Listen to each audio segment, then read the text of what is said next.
et tu es peut-être beaucoup plus légitime pour les aider parce que tu as traversé ce qu'ils traversent, en fait. Mmh. Bah, de toute façon, moi, je suis toujours partie du principe qu'on pouvait aider les gens qu'en ayant traversé déjà nous-mêmes ce qu'on avait, Mmh. traversé. On peut pas aider des gens si, je veux dire, on peut pas aider une femme qui a perdu son bébé si nous-mêmes on n'a pas perdu un bébé. On sait pas ce que la personne traverse, on sait pas comment elle va vivre les choses et cetera. Donc il y a des choses, forcément, après ce n'est que mon point de vue, cela m'appartient, mais pour moi, voilà, on peut pas aller aider des gens si on n'a pas expérimenté soi-même, si on n'est pas passé soi-même par ce genre d'expérience. Mmh.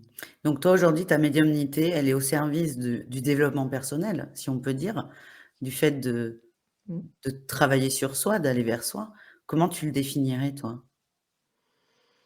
Pour moi, ma médiumnité déjà je suis médium, oui, mais je me définis toujours pas comme ça. C'est-à-dire que pour moi, je reste, une thérapeute et encore, pour moi, le terme que j'apprécie le plus, c'est une accompagnatrice de l'âme.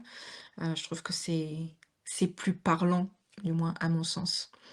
Mais dans tous les cas, oui, ma médiumnité, c'est grâce à ma médiumnité que je peux accompagner les gens. Et si tu avais pas eu ça, tu serais toujours, militaire? Sûrement. Est-ce que tu en as parlé, tiens, parce que moi je suis issue d'une famille, de militaires, quand une partie quand même. Tu en as parlé à tes collègues ou pas du tout?